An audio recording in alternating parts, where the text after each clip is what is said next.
Hello and welcome. This is EverCast episode number 81, entitled "The End of 2015." EverCast is a online gaming and video podcast. We talk about all things fun and exciting in the world of online video games. We started being about EverQuest Next and Landmark, and whenever we can, we try to bring the conversation back to EverQuest Next, as that is the principal game that we are looking forward to playing. I am one of your regular weekly normal hosts, Tanlin. With me are our three other regular weekly normal hosts. I'll give them a second to introduce themselves. Hi, I'm Kai, and I have a giant hoodie. Hi, I'm Lucy.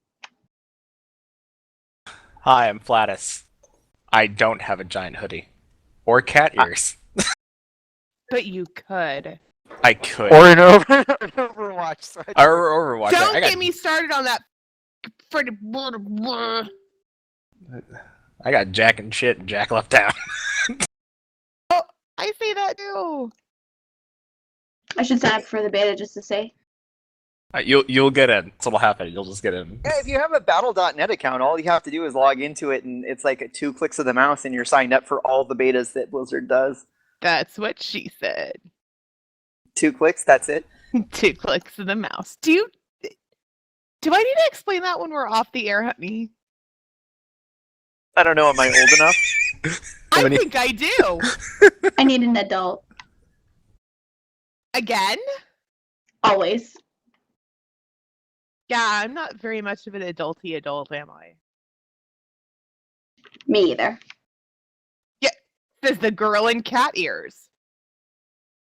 I went to the store today and I found a giant full sparkly unicorn plushie that was as big as me, and I was like, I want it so hard, but I don't think that's appropriate. Of course it is. And then you put it on the back of your bed and be like, this is my extra pillow. His name is Humphrey, and he's yelling from the sky. Okay, I'm not naming any stuffed animal Humphrey. Okay? Right? That's just creepy. But his name is Humphrey, and he fell from He's the not sky. for humping.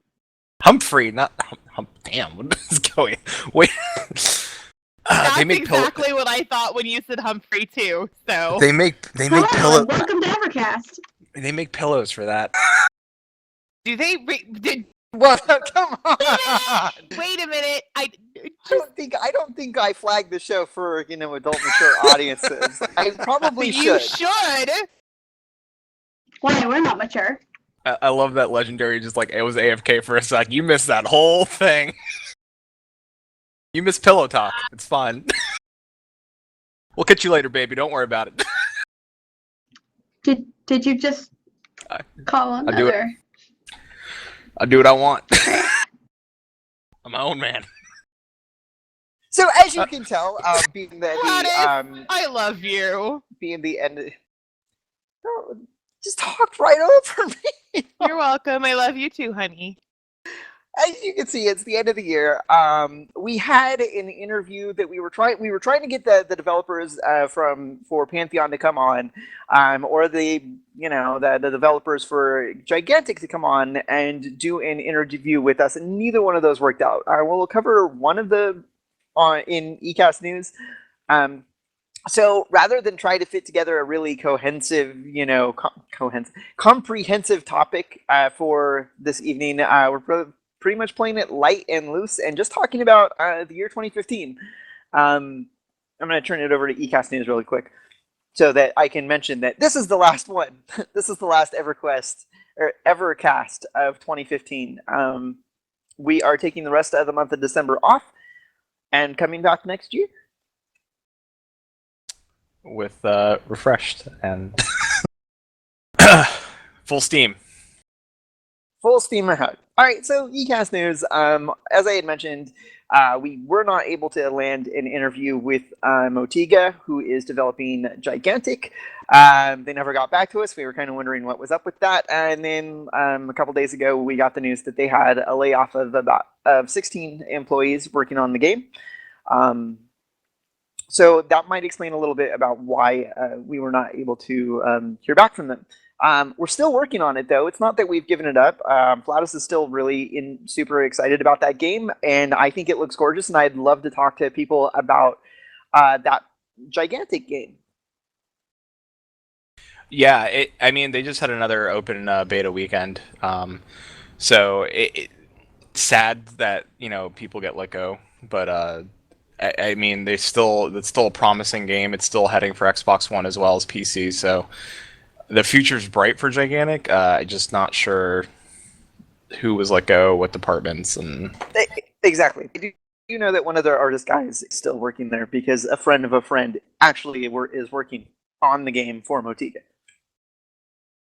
Yep. He's got like the best connections ever. I do. You have if you have one or two friends that work in the video game industry in Seattle or San Diego or Irvine, it seems that they'll know someone else who's working on a project that you're working on, and that's really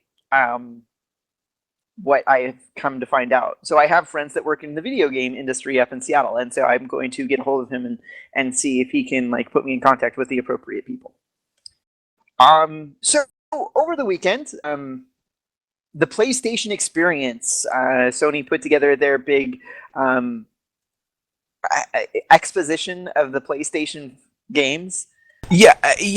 I almost feel like because Nintendo does this big thing every month where they come out and they're like, let's talk about everything new that's kind of coming out for Nintendo over the next month or so, and then we'll do it again.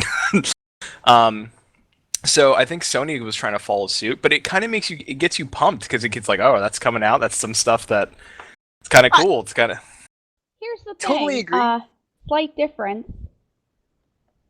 Nintendo actually produces what they say is coming out. That's what? Oh snap! Yeah, that's true though. Well, what do you want? I'm sorry, I'm getting sad because it's almost 2016 and I still don't have any news for EverQuest Next. I'm crying on the inside because I want this game so bad. But anyway, I totally. They're not Sony anymore. Whatever. Daybreak Games. Everybody knows who I'm talking about. We know. Well, and my other here's my other comment about the PlayStation Experience. It seems like the wrong time of year to do this sort of thing. You would kind of want to do it maybe late summer, early fall, and be in the next 2 or 3 months we'll be coming out with new games, and then bam, Christmas time they're out, people buy them. But just, I think people are buying. I was just at Best Buy earlier, and let me tell you something. PS4 at Best Buy, at least the Best Buy near my house, half the game section's missing. I was like, what is going? I mean, I have a PS4. Christmas shopping, that's what's happening. But Xbox, you go to the Xbox One section, it's well, I could throw a rock in any game was in stock. I had to ask, I was looking for a game, and they're like, hey, we don't have that. I was like, oh. But doesn't Nintendo notoriously release less product than the demand on purpose? Don't they do that sometimes? For the Amiibos, yes. So it might be a marketing thing. Well, maybe, but even then, it was stuff that came out months ago that they were just out of stock. People were just grabbing it off the shelves. But Nintendo digital downloads. That's why you just digitally download everything. I know. You can't get digital download. Yeah, no, yes. Well, you can, but it's not as satisfying. Exactly, I was thinking. And if something's on sale and it's not on sale on the digital download, I'm gonna go get the disc because if I could Especially save 20, 40 bucks. Because even if it's not on sale, even if you can find it cheaper in the stores, there's a lot of aunts, uncles, grandparents that don't understand that you can buy things cheaper online and will just buy whatever's on the kids' Christmas list from a store. Yeah. But I understand end of summer probably would have been a good idea, but I think it's kind of nice to do it now as well because some of those games dropped. They're hey, this is available today. So it kind of hypes people up to go buy a PlayStation 4 for Christmas. They're like, oh yeah, and plus, come on, that Final Fantasy VII trailer. And we will get to that, indeed. Yeah. Since you brought it up, let's go ahead and talk about it. I mean, this is I didn't pay attention to all of the news coming out of the PlayStation Experience. One of the things I will say though is that what was it about Final Fantasy? They're laughing. What was it about Final Fantasy VII that made it such a? I was asking Kai if my mic was okay. I told her I didn't want to be killing her earballs with my face hole. Well, good night, everybody. I have it. No, I see it, and I see. I tried to just kind of like be discreet about it, but then we both started laughing, so it just didn't work. I'm sorry, everybody. Because like it's hard enough to like answer her seriously sometimes when she's got that like that face, because like she always looks like this cute little fey cat thing, always. And then she's got the freaking ears on, so it's even harder to like just answer her seriously and not look at her and want to snicker because the ears and the oh my god. There's an anime character that is like that, where it's like super cute, but like says raunchy things, and I'm just like, yeah, Oh my god. So that's like Lucy. yeah. I'll try to find it. I can't remember what anime it is, but I'll find it. But I don't have. All blue you hair. need are like little fangs. Like I Oh, don't know. like cat fangs. Yeah, that would be cool. Like I want Flattus my has kids. fangs. Yeah. Get does some have give 'em fangs. whiskers. Flattus already has whiskers. Yeah. Oh. Like, kitty cat whiskers. Oh, it's I Yeah. one did more. know Shave November, but I just didn't really. Nothing really came in. Yeah, Kylos did the same thing. I was nice and finally shaved my legs last weekend. Oh, I didn't Ooh. mean that. I meant my face. I was kidding. Flattus, hey, so what is it about Final Fantasy VII that makes it it's such an iconic game? Yeah. That's well, Final Fantasy VII was the first 3D Final Fantasy. This was the first non-sprite. It's true. And it spanned 3 discs. The story was huge. At first, even though it was still a fantasy game, it took place in a futuristic city. But also, were there other because it had the principal role-playing game that you went through, but it also was it the first one that had the little mini games Yeah, part and also of the story? Yep. Final Fantasy VII also had the gold saucer. So you had Chocobo racing. You had all sorts of like little mini games in there. So there was like always stuff to do, and you had like the ability to like raise chocobos and like mate them, so you can like get a faster chocobo that would carry you across the land faster. So a lot of stuff I talk about in Final Fantasy 14 came from older like I said, Final Fantasy 14 is a great MMO, but also it's a fan service to older Final Fantasy games. Like a lot of stuff like the chocobo, mating and growing, you can like do all that. The gold saucer came, all that stuff is coming from older Final Fantasy games. But Final Fantasy 7, at least for me, and I think a lot of the fans too for that game, that story is beautiful. It is so well written. It is a story of how to deal with loss and finding one's true self. And games at the time, I don't think had that. I mean, they had story, but not to the sense of Final Fantasy. I mean, it was tons and tons of text to read through, and I'm pretty sure this is going to be all voice acted.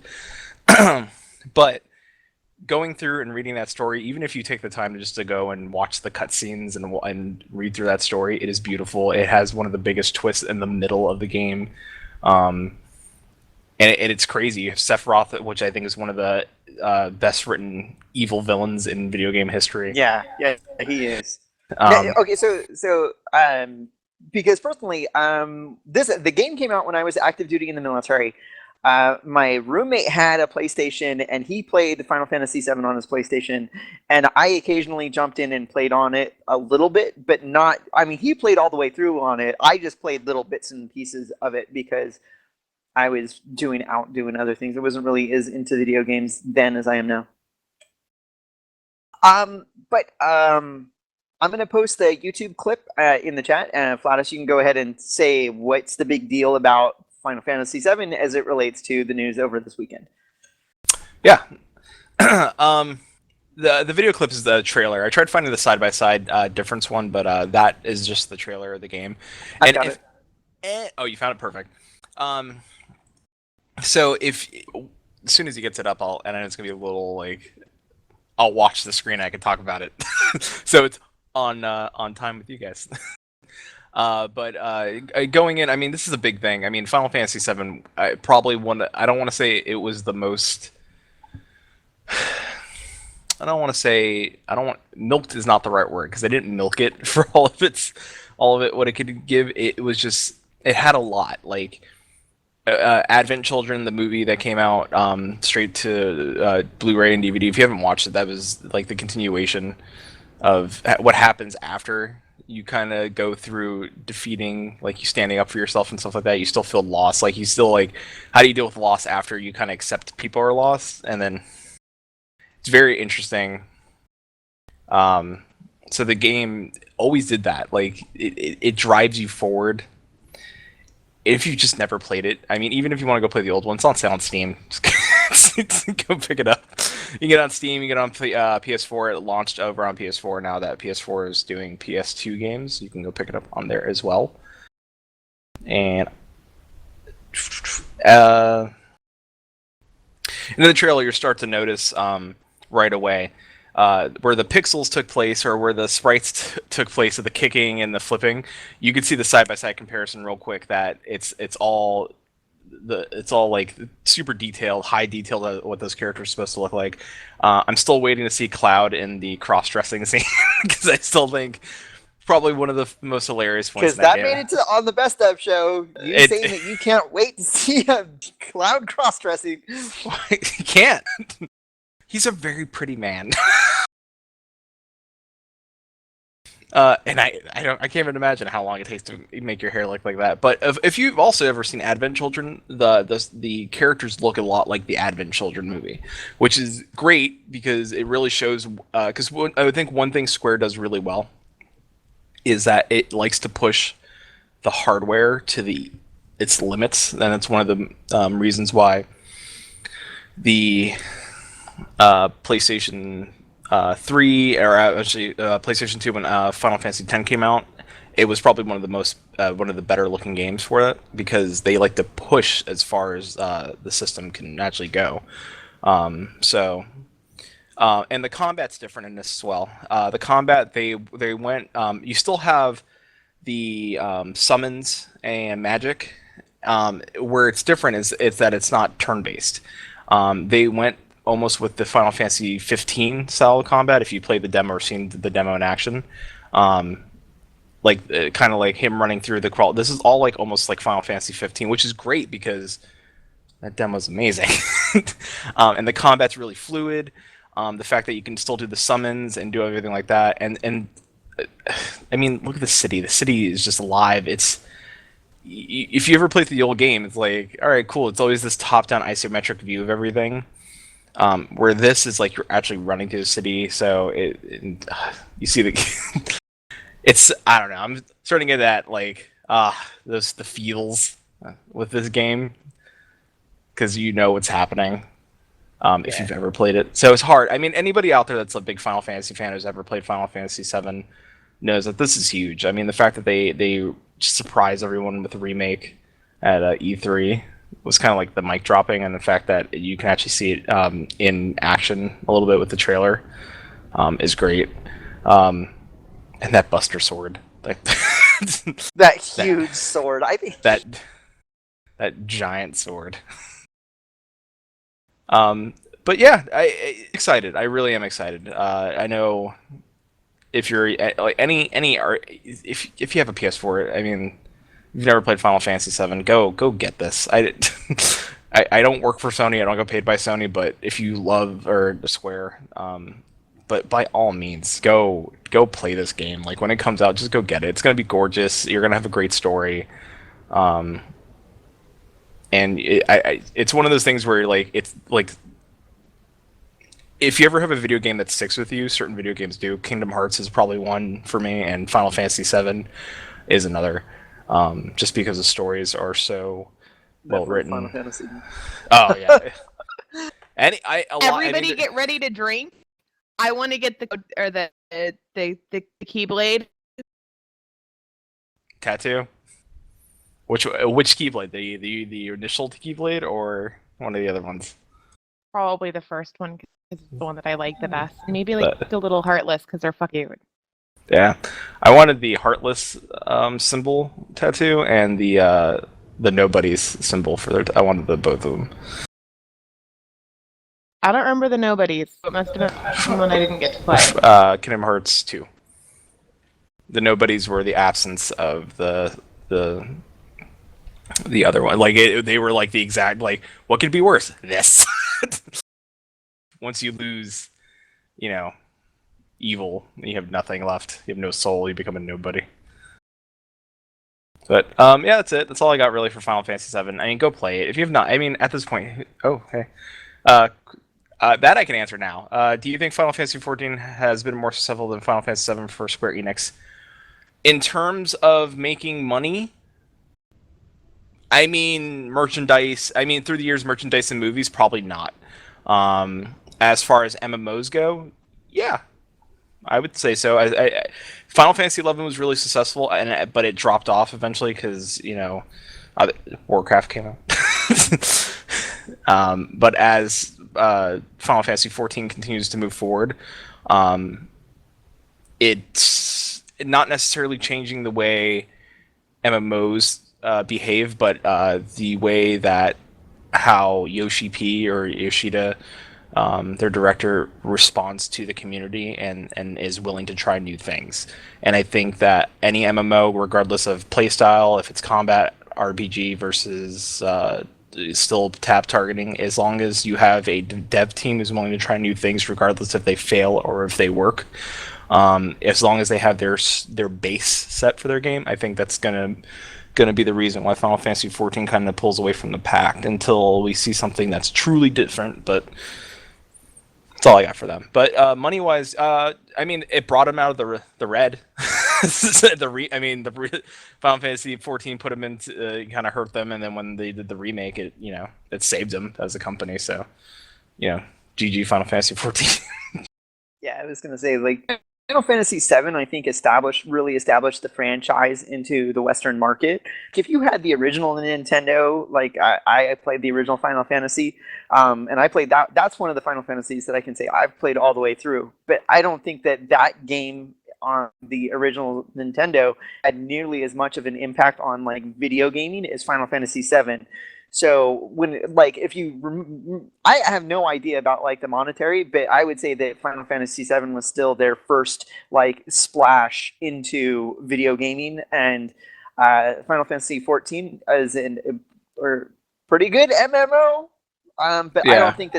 I don't think it's nearly as shattering about what a video game is supposed to be as 7 was compared to 7 at the time it came out. Yeah. I mean, if you were watching Twitter when they announced Final Fantasy VII Remake, or any social media, the internet fell over. I know people that don't game anywhere, they're like, I'm picking up a PS4.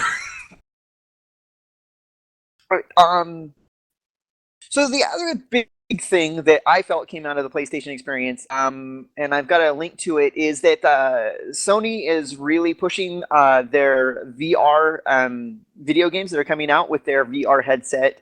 It's just called Sony VR, right? I think that it was better when they called it. I liked Morpheus. I think Morpheus was such a cool name for it, but that's usually how it goes, though.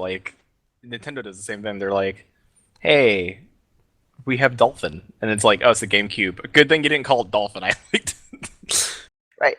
So, I just posted a link from TechCrunch talking about all of the different video games that are going to be using the new VR headset when it becomes available. Some of them look interesting. Some of them look like, okay, well, we have the tech. What can we do with it? And it looks very, very basic. So, unfortunately, it seems like we're still at the very cusp of the VR experience. As such, it looks very I don't know, it looks very basic. One of the games they have is Job Simulator. It's no thanks. I do that for real life. Right, and then and one of the things that it had was like there was that you lifted up the top of the copy machine and you threw something on the copy machine, and that was when I went, stop playing this video. I am done. I am out. No thanks. Aw, I like Job Simulator. I do it for 40 hours a week. I'm just kidding. Have you? I mean, but that's also been a popularity thing, though. Like people like those weird, like Job Simulator, or was it MOBA Simulator, where you're playing a guy playing a MOBA, trying to get on a MOBA team. And Game Developer Simulator, and then there Game was Dev, the yeah. Goat Simulator or Which- Goat MMO Simulator. Oh, Goat Simulator. That game is just I Am Bread, which is almost the weirdest. Which isn't a simulator, but I almost feel like that should have been a simulator. Okay, can we also talk about like the Nintendo DS games, like Mama, like the Cooking Mama thing, and like all I this liked stuff? Cooking Mama. Okay, I never played Cooking Mama, but I was like, I will literally just go and make the food. Like what? Then you get the food when you're done. Yeah, I liked when I worked at GameStop. I would play like Phoenix Wright mostly, but every once in a while I'll just sit there and be like, Cooking Mama. Don't do that if you work at GameStop. You're not supposed to play games. But I don't work there anymore, so what do I care? Never getting rehired. Never get rehired. Don't care. And then I would not want to play Metrology Simulator because really, and I say that because a lot of what I do at my job involves telling a computer to do certain functions anyway. Like my computer talks to my test sets and they communicate and they record data because a lot of the things that people want is the data involved with the measurements in metrology, right? So like I don't see how simulator, like I can put my programs in simulation mode already as it is, so no thanks. There should be like a food service simulator where you actually have to be on the other end of all of the hateful comments that customers make about their food, and like get like drinks and fries thrown at you, so that you actually become a more respectful human being towards food service workers. No, is that reaching? Maybe. No, I don't think it's reaching at all, because I mean, I wanted to go to culinary school, and I was in food service. Yeah, for a long time. I think everybody in the world should have to spend like 6 months working in food just to be like, I get it. Because when I go to restaurants now, I work in food service, by the way, everybody. I'm not sure if anybody knew that, but when I go to restaurants now, I'm like, no, it's cool. I work in food service. Just, I get it. Don't worry. And they're like, oh my God, thank you. Yeah, I'm the same way. They really do. Yeah, that's also why I tip really well too. Like, because I know it's like, well, I know the area. I like around here. I know certain areas where people don't tip well because that was my experience as a grocer. I had two experiences working in food. One, I was a busboy at like Denny's, and then my other job was a grocery checker at a grocery store. And when I was a grocery checker, that was when I learned the power of, if you're nice to me, I can really do a lot for you. If you're rude or demanding or not polite, I can be like, my manager is a whole lot less lenient than I am, and she's right over there. Go talk. I am just going to say that there are quite a few people who should be very, very thankful that I have far too much integrity. Okay. Don't mess with the people who work with food. Don't do it. It's true. It's true. Don't do it. Go watch the movie Shenanigans. And or Waiting. Yes. Or Clerks. And then Clerks is kind of a classic, though, and it's not about food service. But anyway, Clerks 2 would be about. I wasn't even supposed to be here. Clerks 2 is more about the food service. All right. So moving right along, following up about the PlayStation experience and their product with the virtual reality, the tech specs for Elite Dangerous, their VR. They just got released, and like, oh my God, it's probably a $1,500 computer that's going to be required to run that game with the VR headset. And my computer, not going to run it because it requires an NVIDIA 980, not a 970, but a 980, which is close to a $500 video card. Guess what? Upgrade. Yeah, well, I chasing that, that dream computer. Will play all of the games and all of the things until the next game comes out that I can't play. It just crushes it. Right. So, bringing the conversation back about the show in our ECast news, Flattus and I have been talking. We might have a new segment or two for EverCast starting next year, or starting sometime next year. Flattus, you were working on a couple other projects, if you wanted to mention. Yeah, I will be on a new podcast.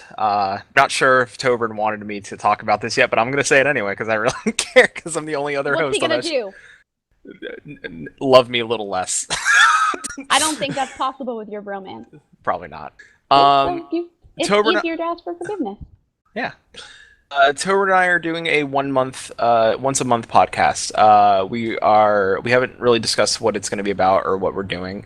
But I honestly don't think it matters. The one thing I think that Tobin and I liked doing, and we did it when I streamed a lot, and he streams still, is that we got on and talked to each other while we gamed, and it was just those conversations became why people came and checked us out.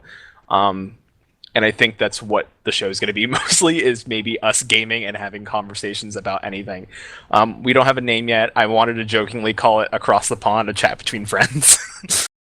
And just so people would show up and be like, what is this? And it's just a gaming podcast, not about gaming. Or we call it Noncast. I'm not sure what we're going to call it yet, but look out for that, and that should be coming next year.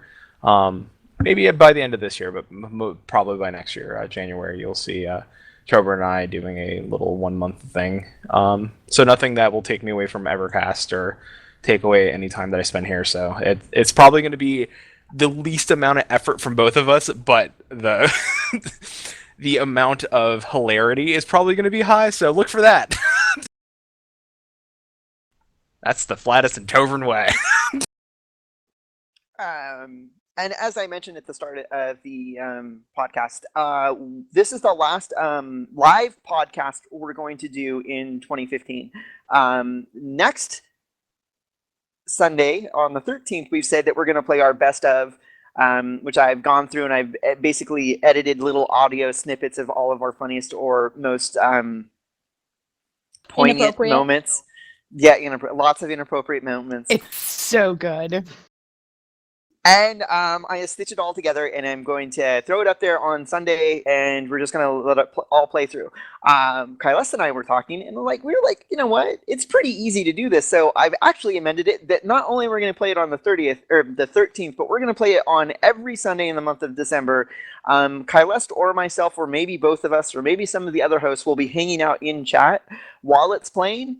But we're not going to be doing a live show. You're not going to see our pretty faces or hear our voices in any real format. It's not real time. We promise that hilarity will ensue. It's so worth it, and that's why we're playing it more than once. Because trust me, you'll want to listen to it more than once. And soon on the 13th, as soon as it goes up on the 13th, I think on the Monday or the Tuesday after that.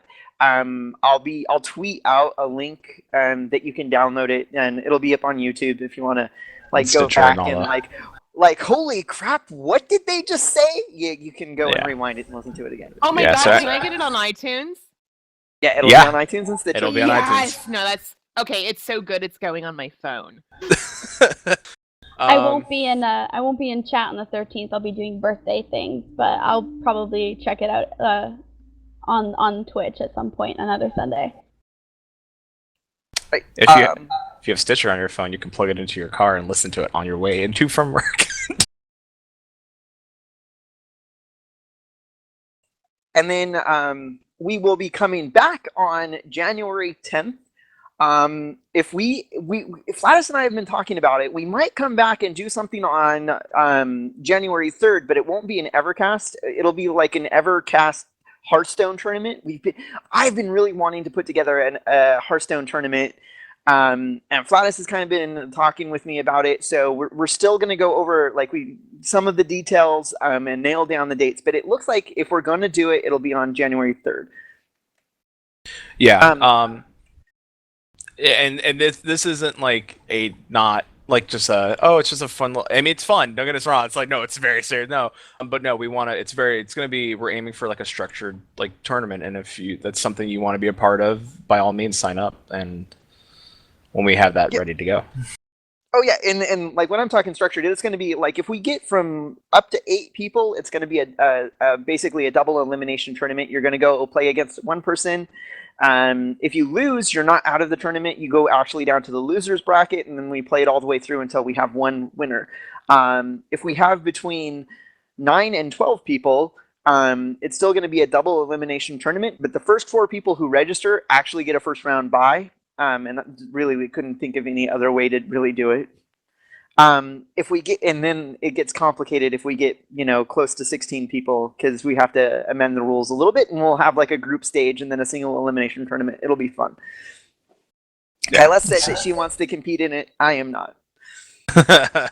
Yeah. It's and there's no cheating. You can't really cheat at Hearthstone. So everything's kind of the up and up over here. So it's something we want to do for you guys, and something that you guys can kind of take part of. And if you know anybody that hasn't listened to the show but it loves Hearthstone, and send them our way. Send them, let them check us out and see if they want to do the Hearthstone tournament. So. All right. What do you call it? Hearthstone tournament? Hearth. Card game. Warcraft cards. What I was gonna say. What they call it? Heroes of Warcraft, isn't it? It's Hearthstone Heroes of Warcraft. Yeah, Heroes of Warcraft. Yeah. All right. So that brings us to the end of 2015. Oh my God, guys! Here it is. This year is kind of like I keep saying. It's like at the end of every year, it's like, wow, this year went so fast. But here it is. We're at December. It's towards the end of the year. Shocker. It's been a year. It's been a year.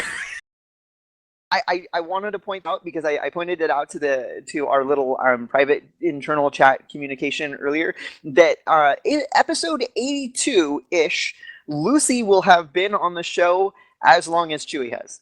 Not in terms of time, but in terms of... You really like me. Yeah. In terms of... I've grown comfortable and... You're funny as shit, yo. If I was 1700s England, we planted a flag in you and claimed you as ours. You have a flag? Viva la revolution! I don't think it worked with people. Yeah, I do have. That's called slavery. I do have a flag. That's not legal here. For claiming a Lucy with a flag? No, I mean, if she goes willingly. Beat your ass with that flag. I'm not joking. What if I make you delicious meals and just let you watch TV? Beat your ass. Oh. I am a strong, independent American woman. We don't need no flag. Don't need a flag. So speaking of Chewie, I'm gonna drag Chewie kicking and screaming back on the podcast. He's been promising to come back on as a community guest, for like ever now. We've been like, since Chewie, the show Chewie. he left. Since the day after he left, like, I'll come back and do a show, guys. Don't worry. on the best of, I have it recorded. Him promising that he will watch Willow, and tweet at him and ask him, hey Traina, have you watched Willow yet? And I bet you the answer is no. Yeah, anybody listening audio or people in chat right now, please go tweet as soon as you hear this and you listen to even the best of. Just constantly berate him on Twitter about, did you watch Willow? Did you watch it? Did you watch it? Did you watch Willow yet? Chewie, did you watch Willow?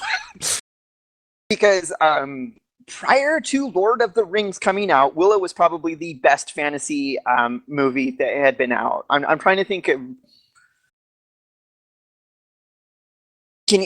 Am I missing any? What? I'm sorry. Okay. So prior to Lord of the Rings, were there any good blockbuster fantasy movies that came out?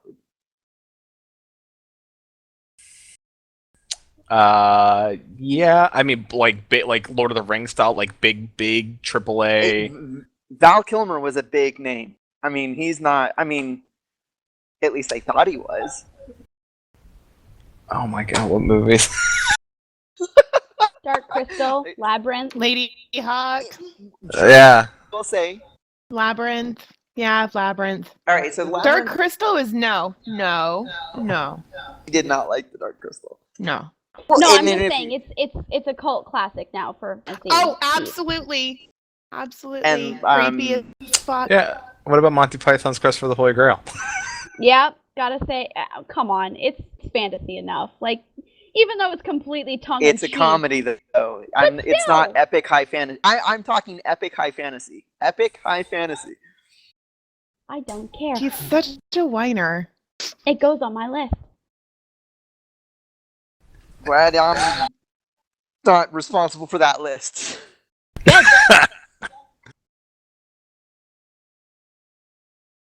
Right, so, personal highlights. Do you guys have any personal highlights? This is the end of 2015. The cat ears, personal. Well, they do light up. And those are external speakers. She could be a DJ. I joined EverCast. Aww. Look at aww. Technically, it's 2014, but wasn't it? Let's do 2015. 2015. But I thought I joined last year at this time. Nope. Are you sure? Positive. Positive. 2015. That's how much she loves us, that she wanted to be. She's like, I time traveled and tried to get on the show even earlier. Yeah, I will say that yes, EverCast is one of the highlights. I've mentioned before that sometimes I'm in a really horrible mood for one reason or another, and I don't feel like, oh my god, I'm going to do EverCast. It's going to be horrible because I'm going to be in a bad mood. But then I talk to these three people, and I talk to the people in chat, and I tweet it out, and I get on Facebook, and I talk video games, and all of a sudden my mood totally changes. It turns around. This is probably the highlight of my week. I think that like audio issues aside, I finally got like this awesome headset. It's the same one that Flattus uses because Headset gonna ask Brothers. you guys that. I was looking at it earlier, and I was like, I think they're wearing the exact same headset. The one 'Cause- orange cable coming down. Cause Tanlin was like, dude, your headset, it sounds really good. What did you buy, yo? And he bought it. is. It is. It's quite nice. Th- And it's this funny is 'cause- kind of the future for mine. Not necessarily audio or mic quality, but the light up cat ears. yeah, I finally had to get a real headset because we were trying to do it with like audio equipment with like professional recording phones, and it just wasn't working. And it's funny that gaming headsets just work fine when we figure out how to use the technology in the same room together. Yeah. It's true. Not to knock like, snowball mics or anything like that, which are perfectly fine. I mean, they work great for podcasts. But as long as the audio is clear and everybody can hear us and it sounds good and nobody complains about the audio, and we're golden. So any other personal highlights? Flattus, Kailas, your business has really taken off. I mean, it's not video games. I was just waiting my turn to be like, so Not I video am- game related exactly, but I am a successful business owner. Oh, look. Pentapod. Labyrinth, High Fantasy, and David Bowie's Pants. I totally missed her comment. I'm so sorry, but that's fantastic. I mean, isn't that why everybody watches So they can hear Labyrinth? I mean, so they can hear that song Dance Package Dance. dance. Oh, I almost got her to sing it. I was this close. you mean Until you said package, and I was like, dude, no. Wow. I love it. But never. Oh my god, I hate you now. I hate you so much. it wasn't about David Bowie, it was about Jennifer Connelly. It was all. I didn't watch it for either. That song. David Bowie just doesn't do it for me. I'm sorry. It doesn't do it for me either. Yeah, no, don't worry. I get that he's like a thing. Get that, but Yeah. He's a human. it just made me uncomfortable. She was like 14 or 16 Tamlin's thing is Ethan Hawke. Love you, babe. I just like what he's been involved with. So yeah, successful business owner. I'm almost 3 years into owning my own business now. It is not video game related, obviously. Because, like, seriously, if I owned a video game company, I'm pretty sure y'all would know about it by now. But Never too late to get started. Are you funding me? Then stick it. I wish that could be edited and put into the best of EverCast. It's not done yet. Yes! I'm gonna have to. Do it! Oh my god. Yeah, you definitely have to get that dance package dance thing. Then. Yeah. You too, Pentapod. Have a wonderful 2016. Enjoy your 2015. Vacation like a boss. Yeah. Yeah, no, I get to make the Los Angeles on a at least once or twice a month basis now. I get to like rub elbows with like important people in the yarn world. I know it sounds ridiculous. Are there really important people in the yarn world? But there are. Like I got to wear a party dress. It's like tutu party dress. Not even kidding. It has like the entire, it's the whole skirt of the dress is tulle and it's all fluffy. And I wore it with sneakers because I'm that girl. I wore my wedding dress with sneakers. Smart. Comfy.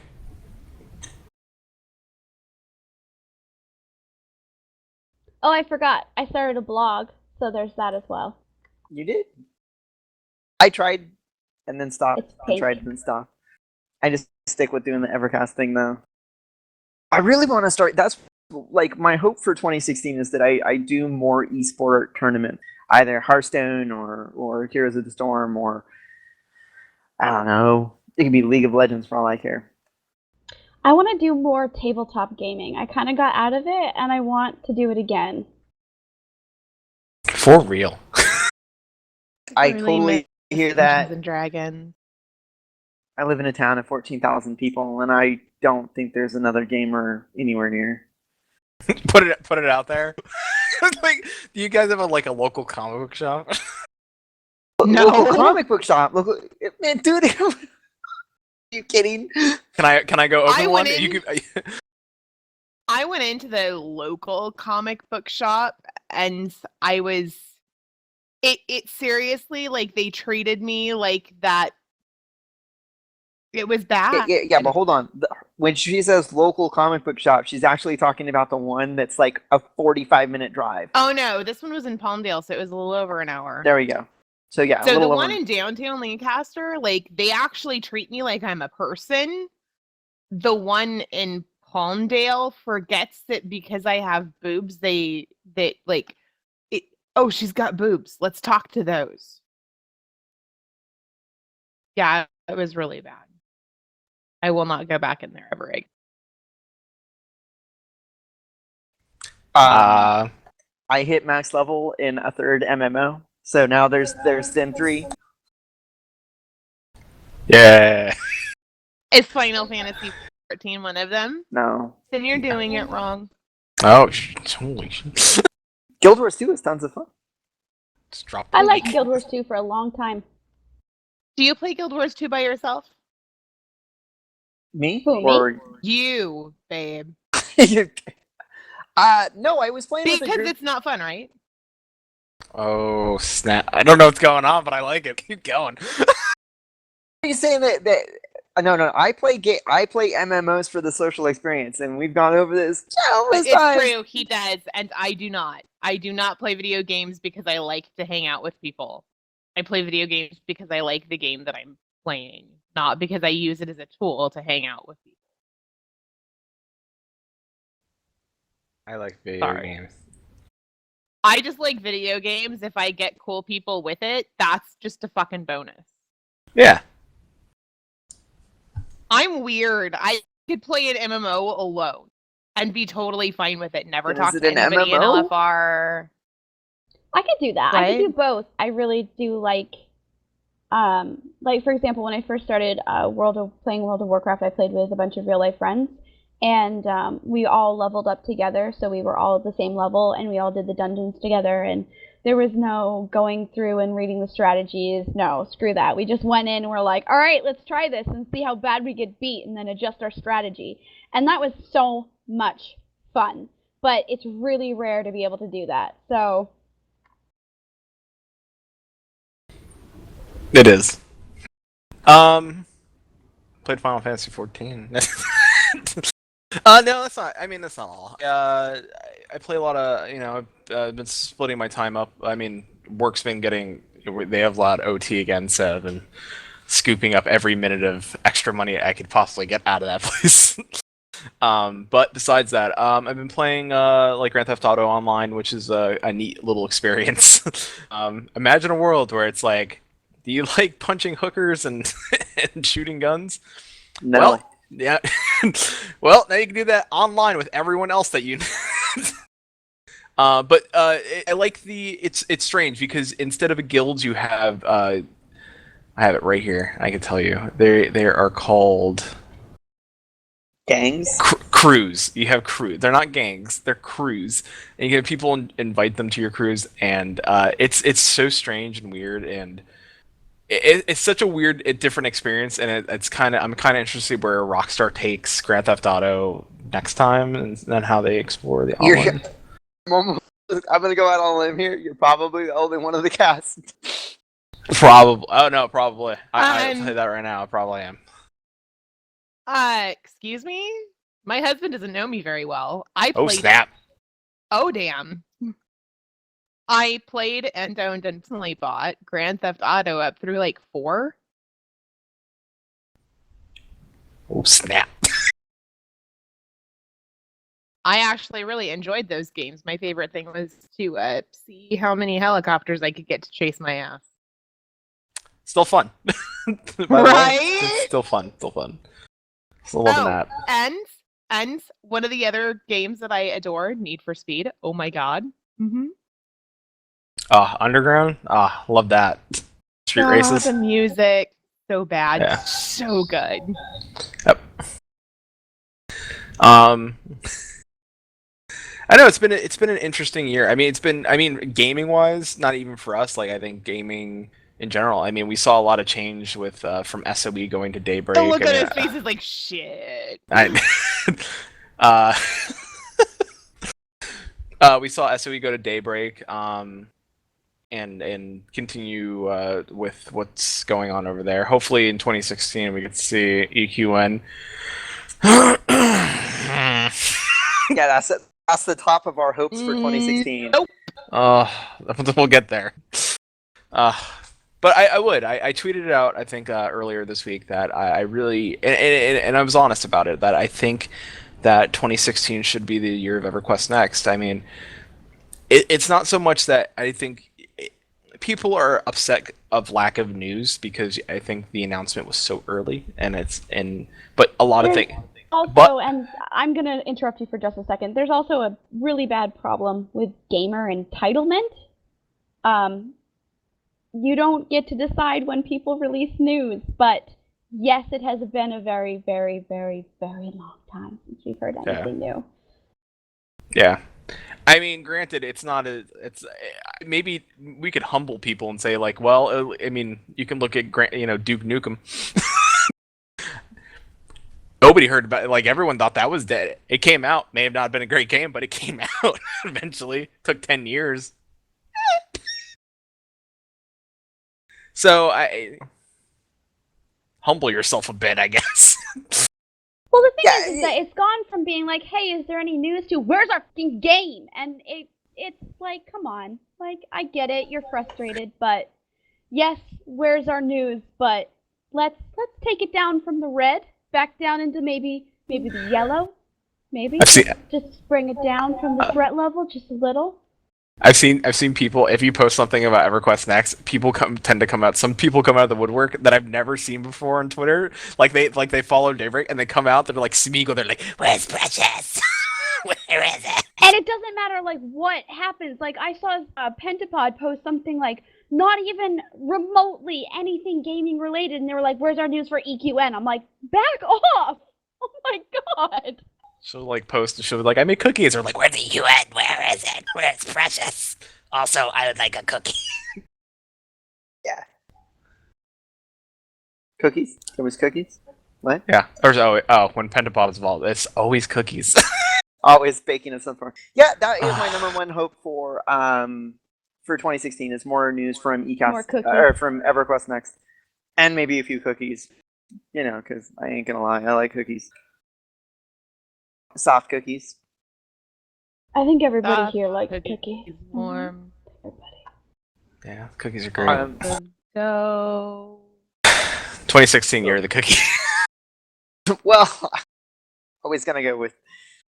I would like to see the return of some sort of fanfare, or them to bring back some sort of Daybreak Live. I think that's kind of a stretch if they're going to be able to pull something like that off. But they were doing the fanfares for EverQuest and EverQuest 2 before they had like the even the promise of EverQuest Next. So it just didn't work out in 2015. I hope that like the fans are able to pull something together. Even on, I would think on a smaller scale, like we know Vegas was a big show, and you come out and you're like screens and bands and music, and everyone's there. Dinner, maybe cut it back a notch. Cut out dinner, smaller venue. People would still show up. Again, it doesn't even need to be something that Daybreak puts together. It could just be a fan thing where the fans are just getting together and meeting the people that you've been playing. It started as a fan. Mm-hmm, It exactly. started as unfair. Where they got the name Fan. And then it grew. And then it grew, yeah, from there. So, but Final Fantasy Fan Fest may be for me next year, and maybe me and my one friend. Is it in Vegas or? It'll be, well, last year it was in Vegas. Most likely it'll be in Vegas again. Wait, you but might be in Vegas? I may be in Vegas. Maybe. Can we next year. come visit? Can we If you come want, visit, please? Sure. See, I'll be at Final Fantasy Fan Fest, but yes, you're totally welcome to visit. Oh, sweet! I want to go. See, and I want to make it back to PAX Prime because I have a lot of friends and family still in the Seattle area, so it could be like a multi-function trip back to Seattle. Listen. I could probably get an excuse and be like, "Hey, Uncle, can I come out and visit you?" I'll be at PAX. Anyways, yeah, I'll be at the convention center. Yeah. I might go to PAX East. Maybe. That's where we... I would like to go to PAX East, but then I have to like if I go to PAX Prime, I don't have to worry about a hotel because I'll just stay at a friend's place or a family's place. And if I go to PAX East, though, then I have to. Well, that's the same thing for me. If I go to PAX East, I don't have to go to a hotel. But if I go to PAX Prime, right. I'm in the middle of no man's land, basically. And it's same for me. If I go to PAX South, I don't have to worry about where I would stay. It's in Texas or is it in Florida? Texas, yeah. And I have friends in Texas. Okay. Yep. With the yurt? Yeah, my yurt friends, yeah. See, I remember these crazy details, and I'm like, why do I remember that? I don't know. Yeah, yurt friends. I said, we're right at the 1 hour mark. I have a little note here. Did you guys make resolutions at all? Nope. I was figuring that Lucy, I knew that Kai didn't. Was you? Don't be an asshole. I'm to drink more wine. I think I can do this. More? Yeah, more. More. I always disappoint myself. Yeah. My resolutions that's are why like. you make resolutions that you can keep, like more wine. Yeah, like once a month I'm gonna eat a peanut butter and jelly sandwich, and then when you get to December, you're like, "Fuck, I made it, did it." I did it. I did it. God, I'm pro. Once I don't know. I would like to do a whole bunch of other things for 2016. Not resolutions per se, exactly, but No, I got more like, hey, I should write more. Hey, I should game, like, tabletop game more. Hey, I should actually call my friends. Less Reddit. Like a hermit. Less Reddit. Less Reddit. Less Reddit. He should totally read less online forums. You should see how angry they make him. Less Reddit. It's not that well, I don't. I have a very lax work atmosphere, and like, I just need to be able to use those moments of time. Like, I'll have like 5 minutes here or 10 minutes there while some tests are running or some data is being collected, and it's like, well, what do you do for 10 or 15 minutes when you're stuck at work? You know, you just like, oh, hey, there's Reddit. And I should be able to take that time and put it into more, you know. Yeah, it's less aggravating. Oh, hey, I didn't say it, but at work, we're allowed to listen to our headsets. Well, but when I got hired there, they were like, yeah, we cut out the listening to headsets. So I've been like doing my job, not being able to listen to podcasts or music. And I was like, this is how people get upset at work. like when I started, this is how people start to get angry. I'm like looking at certain people. I'm like, it's one of those people. That quiet guy in the back that's real quiet. Nobody seems to talk to.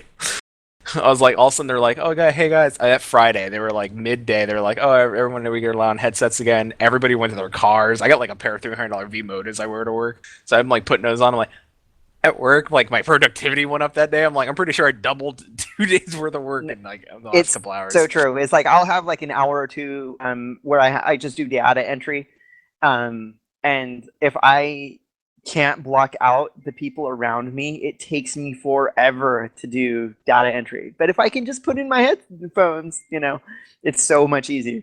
I've been trying to find reasons to wear these out of the house, but I haven't come up with anything yet. Listen, all you need is like one of those like electronic music button things and just like plug with a portable speaker or something. Like just walk around and go and like have it come off your ears. That's all you need, Joe. The sad thing, I'm like, I could walk to work again. Like, I could do that, and then I could wear them, but it's cold this time of year. I was gonna say, don't you have to worry about like snow drifts and? It hasn't snowed. Well, it snowed once, but it didn't stick. I'm really disappointed. I was hoping there would be snow for my birthday.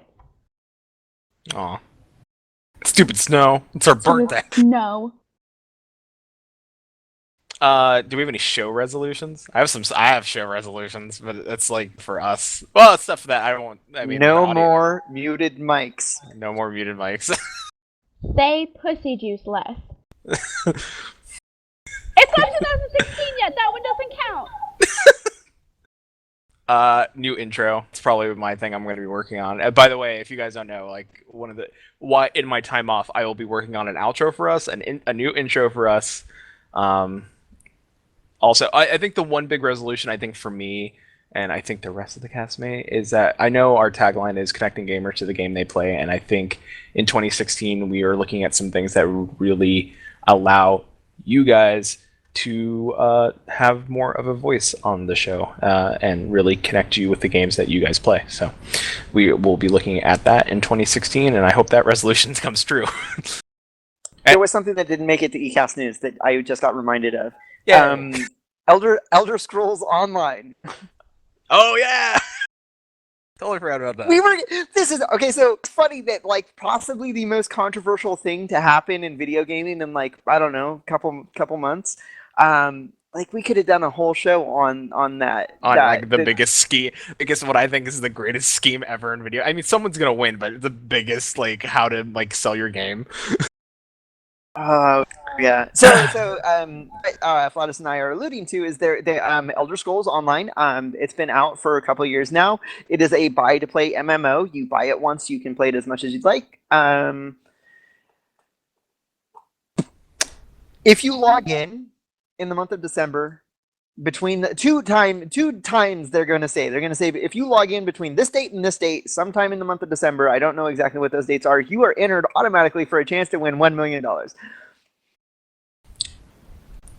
I want to know what the sales of that game went up. Because the game's on sale too. Yeah, I almost did too. Exactly, On sale. which is exactly why I almost Really? bought it, is because I knew. I It was almost close. bought it because I knew it was coming. For two reasons. One, because I believe that I need to play a lot of different MMOs if I want to be able to be like an expert on MMOs. I need to be able to say what I like about this game versus that game, and if I've never played the game, it's really hard to take that game and bring it into the conversation. I've never played any of the Elder Scrolls games. I've never played Skyrim. I've never played. Oh, Skyrim! Get Skyrim if you're gonna get. I wouldn't start with the online one. Well, yeah, get Skyrim. I never played any of the Elder Scrolls game until I saw Skyrim, and I was like, oh yeah, and I really enjoyed it. Yeah, I mean, any of the I like playing with other people. I don't like sitting around playing by myself, which is why I was going to be like, and it enters me for a chance to win $1 million. And I was like, you know what? I buy the game. Lottery tickets less. I would not buy a game for that. Oh. And out of all the MMOs I've ever played, the Elder Scrolls character models are atrocious. Like, they're so weird looking, especially for the females. I was like, I can't get into this character. Oh. Whoa, wait, we actually have like Wolf in tie game. Oh, Wolf Knight, jeez. I guess. So yeah. But see, can I like if we're going to talk about is there like so obviously Flattus and Lucy, you've both played Elder Scrolls Online. I know Kailas, you haven't, right? I haven't played Elder Scrolls Online. Oh, I played the hell out of that demo or that beta with Tobrin. I played Skyrim, loved it, hated the character models, looked at ESO, and I was like, no. Oh, okay. Well, I want to be able to have a conversation about like all the different MMOs out there, and I feel like because Elder Scrolls is out there and I've never played it, that I'm kind of missing out on it. Like I need to play that game in some form just to be able to bring it in. It's the same thing. Like, what are some other MMOs that I've tried? Like the D&D Online. I tried playing that, and I at least I've only played it for like an hour or two, but at least I have an opinion about it. Yeah. I liked it when it first came out, but. Same. That was playing with people who were in the same room as me, so it was like a big LAN party game for me and my college buddies. I think I just dated myself. Anyway, Woo! anyway, so it was fun, but it's because I understood the rules already, because I had been playing D&D for so long, so I could get into it very easily. I was like, all right, I'm going to play the cleric, and had no problem picking that up. So it was fun, but I think it's gotten. It's gone away from its original D&D roots a little bit with their new role system, or maybe they're mimicking a 5th edition. I just don't know what's going on, but it was their click to attack button with the mouse, and I was playing a ranger, and because it's like a representation of D&D Online, you like have a limited ammo, and so I'd be running around doing stuff, and like I'd be shooting arrows off all over the place accidentally because I'm so used to playing other MMOs where clicking is moving and clicking on things, and instead I'm playing D&D and I'm playing a ranger and I'm shooting my arrows all over. It's like, don't stand next to me when I'm playing D&D Online because I'll be shooting you everything around you. True story. True story. We actually got a question, believe it or not. We didn't get his name, and I don't know if you're still here. We're gonna. He's not, or she's not, or whoever it was. It was like DDM TV. Yeah. There you go.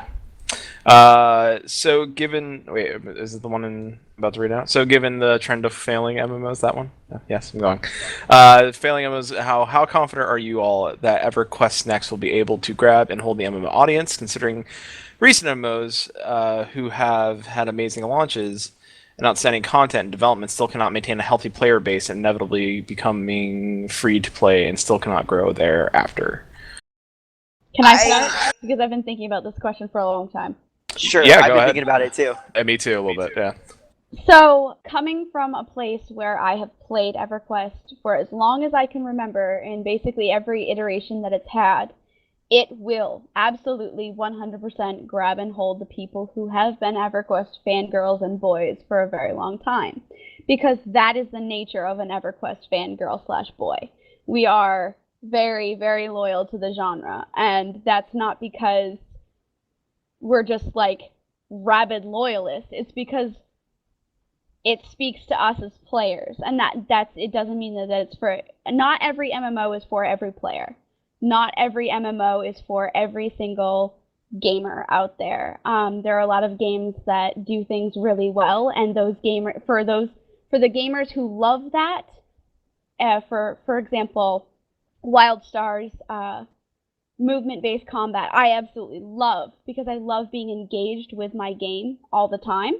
If that doesn't make the top of your list as a gamer, you're not going to be as interested in WildStar as someone like me.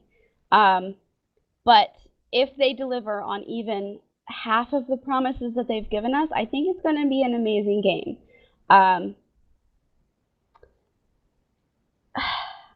don't know what else to say. I can't say any. We haven't had any news for a really long time, but I think that if they deliver on their promises that they have given us, which is like an emergent AI, fully destructible world, evolving storylines, being able to make a difference in your game personally, physically, permanently, I think it will grab and hold players.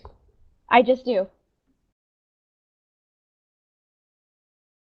And from my point of view, I think that first of all, what is a failing MMO, and is going free to play make them a failure? And I don't know the answer to the first part, but on the second part, I don't believe so at all.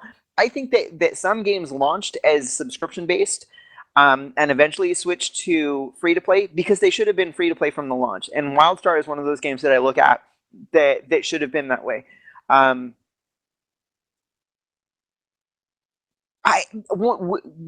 So we were going to interview Pantheon, and one of the questions I wanted to ask them is like, what would it take for Pantheon to be successful? Because I want to hear what the developers have to say or what they think about that.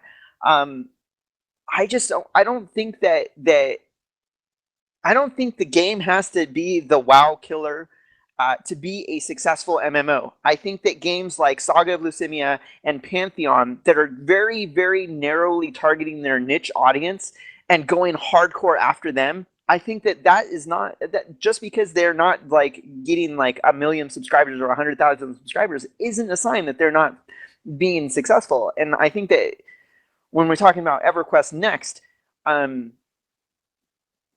I think that as long as they deliver on the things that they say, like as long as their core, their pillars, the pillars of EverQuest Next that they first described, as long as those remain intact, I think that game is going to be absolutely awesome. Was there a second part to that question? No, but I'll kind of give my little view on it as well. I played a majority of the games. Much like how Tanlin said that to better have an opinion on MMOs, you want to play as many MMOs as possible. I've played a crap ton of MMOs. I have collector boxes to prove it. All of them are on the shelf behind me. Some of them in the closet. I mean, I went everywhere from Warhammer. I played Terra Nova. Remember Terra Nova? This guy played it. So, tell you about something about a guy who plays MMOs. This guy's played fucking MMOs. So, I understand it. I mean, I've gone into games where I could tell right away, I'm like, how are they going to hold their audience? What's the incentive here? Why am I logging in to play this? Why am I taking my time? I don't know if you know this, but as you get older, you start realizing, like, shit, I don't have a lot of time. Like, I hope to live to be 3,000, but it's not even a matter of time per se. It's or money. Not feeling old. It's a matter of like, well, I've got Wednesday evening. I'm going to come home from work. I've got all of these other responsibilities, and when all of those have been accomplished, I have some time for video games. Not all night, because I still have to get up in the next morning and do it all over again. So you become I agree with Flattus here. You become a lot more critical about how you're spending your gameplay. And so and that's one of the things that since I've been on the show, that I've started doing. What type of game do I want to play? And I can list those characteristics. And then like when I jump into a new game, I can say like, well, does it meet those characteristics? And then the second thing I ask myself is, if it's not meeting those characteristics, who are they marketing the game to begin with? Like, not marketing, who are they developing the game to begin with? Yeah. A good here is, and it's not even an MMO. I'll go with Battlefront, Star Wars Battlefront as an example, and this is had to do with my real life and my friends. My friends were all saying, "Oh, who's going to get Battlefront?" And I said, "No, not me." They're like, "Why not?" And I said, "I didn't find the beta fun." And people could go and say, why is it that you didn't find it fun? Well, it's not. It wasn't interesting. I could see that the gameplay types were going to be the same. It was. It came out like it gave good reviews, but as soon as the reviewers started going into it, they're like, "Hey, listen, you get about 10 hours worth of content. It's kind of like over. Like, I'm not dropping $60 on that.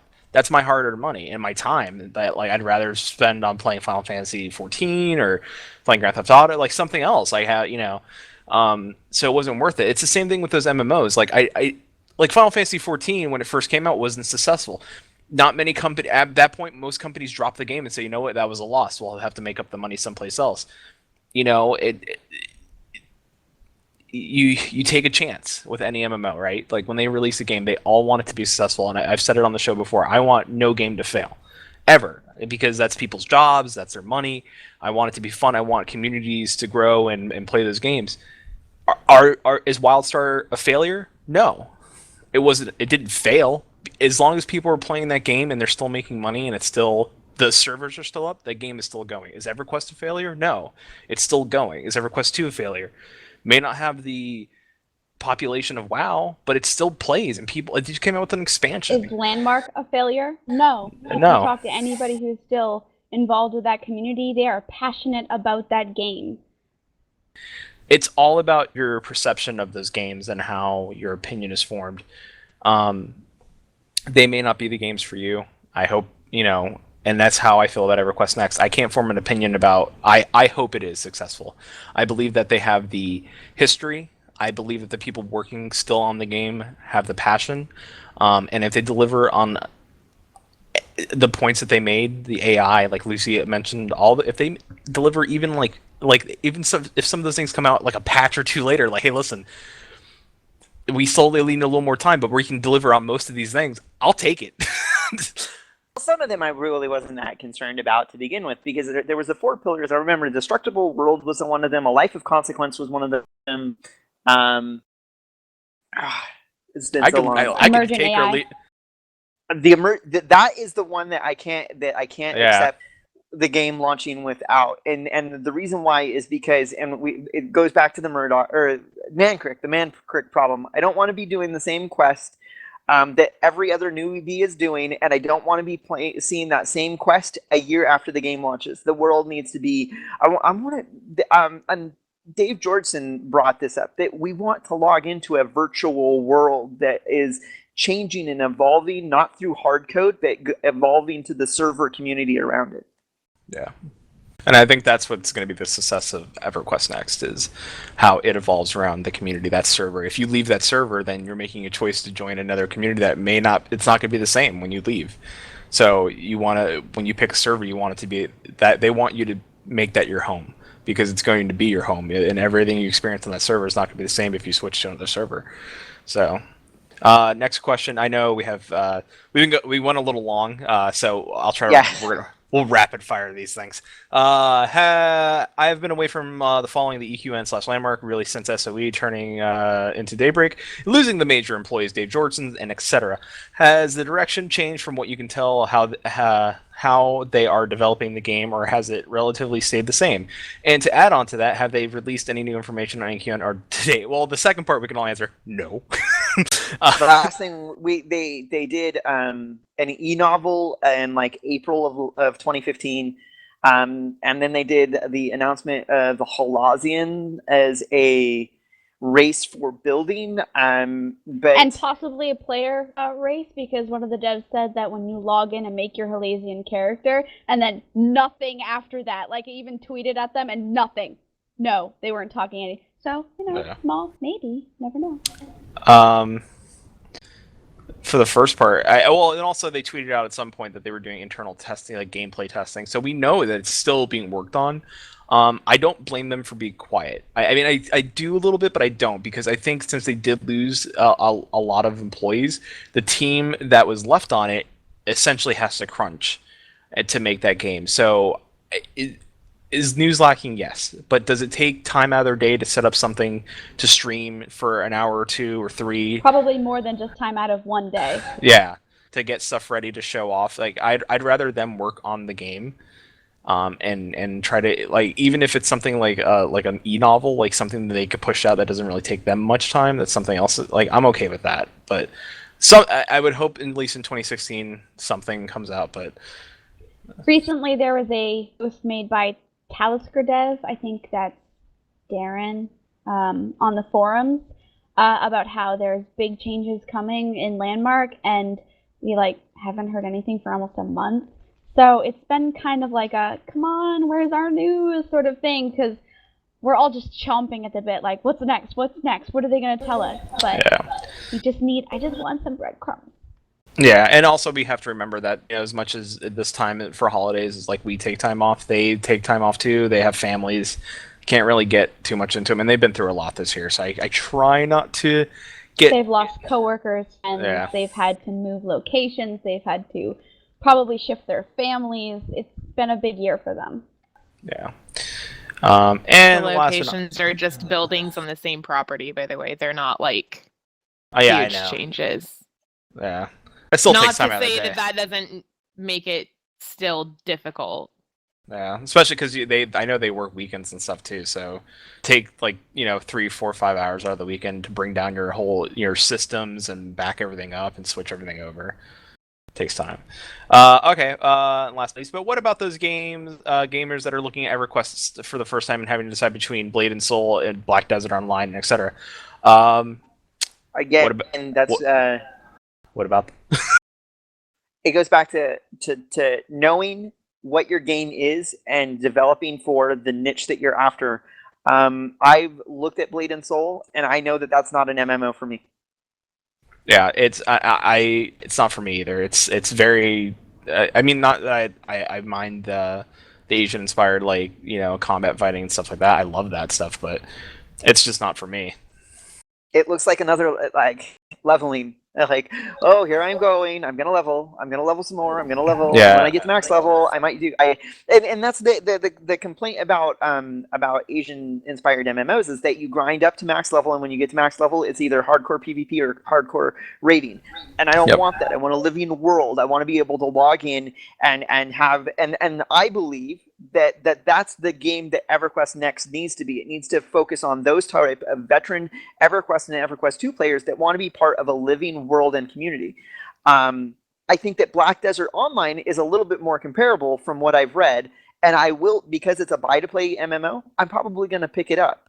Whether or not I spend any amount of time in it is going to be debatable, but Black Desert Online has a little bit more of those living world type things where there's trade skills and stuff like that. But I'm very light on Black Desert knowledge because I haven't really read into it, but I have decided that when it does come out, I'm going to pick it up. And don't forget that EverQuest Next is already, the EverQuest Next team and development staff has already done things to make EverQuest Next more first-time EverQuest player user-friendly by rebooting their lore. You don't have to go through 25 years, or is it 25 at this point? 1999? It's not quite 25. 15 or 16. Yeah, I'm bad at math. So I don't know why 25 came into my head. I knew that it was 15, but anyway. I said the number and then just kind of went with it because I'm on camera. But anyway, so they've already rebooted their lore, so you don't have to learn all of that backstory for their lore to make sense. And I know that some people have seen it as distancing themselves from the franchise or from their roots and things like that, but I think it really does help make their world more relatable to the newer player, to the newer EverQuest player.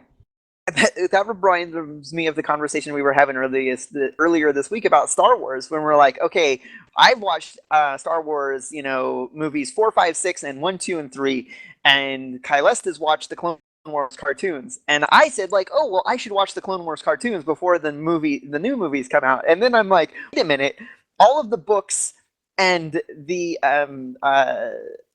all of the books and Star Wars, the Old Republic, that's no longer canon. It's not official. It doesn't matter anymore.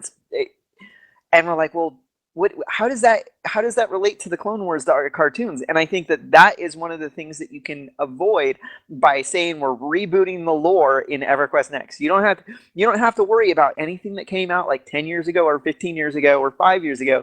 You just need there's like 10, 12 e-novels, and that's it. And maybe a couple of forum posts. Legendary. All you need to know, learn about EQ on lore. Elves are still evil, but everyone else is cool. Evil Not or true. just misunderstood? Oh, stop it! Uh, I'm chaotic good rebel.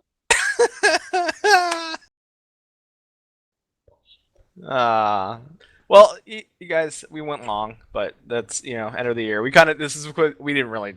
I mean, we talked about a little bit of everything. So, thank you all for joining us for the 81st episode of EverCast, and the last one for the year, but 2016 we will be reining in. And don't forget that every Sunday throughout the month of December following this Sunday, you'll be able to listen to the best of EverCast.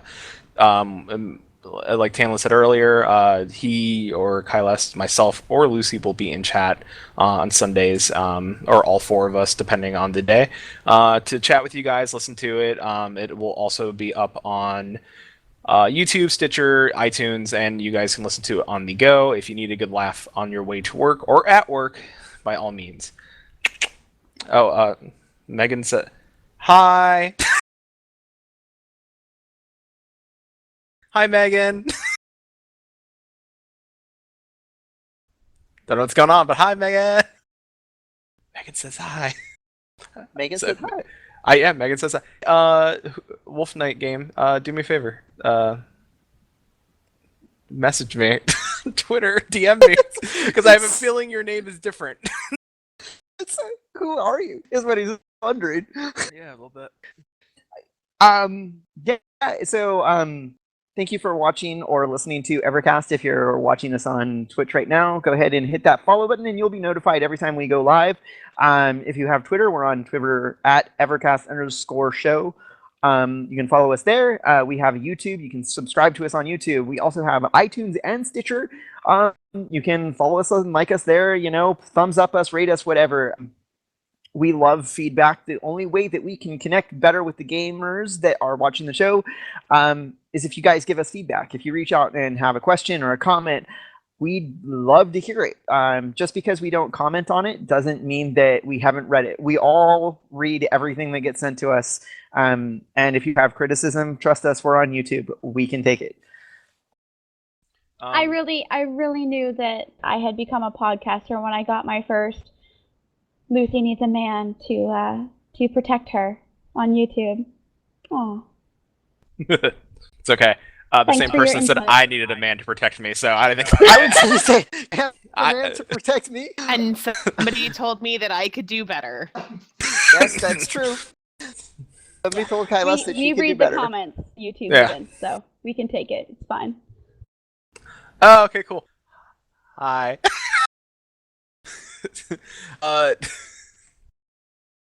Anyway, we read. You know what? Fun little thing. During break, you send us an email at EverCast Show at with no contact at EverCast dot. Taylor, what's the email address? Contact at We have our EverCastShow.com. own website now. It's contact at EverCastShow, all one word.com. First 3 people to send us emails, because we can see timestamps. First 3 people will get a gigantic beta key. How about that? Sound good? I'll give you those. First 3 people that and have it be a question for the show. Anything you want to email us. Don't just say hi. Send an actual email to us. So don't just be like, "Hi, I want a beta key." You do a little better than that. Ask us a question. Something for 2016. We'll read them. We'll read them on the air. 2016. Also, So. if we have any Landmark or EQN listeners, we do have that. We have codes for the Halloween outfit that was given out in game. So if you didn't get one, or you want one, or obviously it's not for EQN, it's for Landmark. But if you're listening and you're a Landmark listener, tune in because you do have those codes to give away. I'm pretty sure. Yeah, and those are the shiny orange suits, right? Yeah, shiny orange butt. They're not the butts. They're the skeleton suits. So you've got like a black suit with like a skeleton overlay, and they're different colors. I gotcha. That's so They're cool. pretty cool. Hold on. I got a new video card I can load up Landmark. I could be a Skeleman. You could be Skeleman. Talk after the show. I'll email. Flattus is making up an alternate account right now. All right, the 10-minute throwaway email. All right, well, thank you all. So yeah, contact at EverCastShow.com. Send us your emails. We are at our little Twitters are underneath us, and follow us at EverCastShow.com. You see it all there. Thank you all. Have a safe and wonderful holidays, and have a safe new year, and hopefully we will see you all again in 2016. And just do us a favor if you want to give us a gift. We don't ask for money. We don't ask you to send us any sort of form of currency. But what you can do is over the next few weeks, share the show with somebody. Share the best of. Show us. Share the best of. The biggest gift that you could give us is to share the best of with your gamer friends. And wine. Yep. Yeah, and wine. Yeah. EverCast and chill. Hey, could be a thing. EverCast and heal. There you go. Before I open my mouth and get us in trouble again, let me. Bye, everybody. So see you all again. Who's gonna camp us out for the last time of 2015? Happy 2015, everyone. Group camp. Yeah, so it's Merry Christmas, Happy Hanukkah, Kwanzaa, Festivus. Happy Holidays, Festivus, Krampus, all of that. Like, yeah, Krampus. Enjoy the thing that you do around this particular time of year. Do the thing and do it with love. Absolutely. Be safe on New Year's Eve. If you decide to go out and travel, call a cab because we love you. Legendary says we should. Careful. Legendary says we should name the. That's the best of name. Why don't we try group camping? We've never done that before.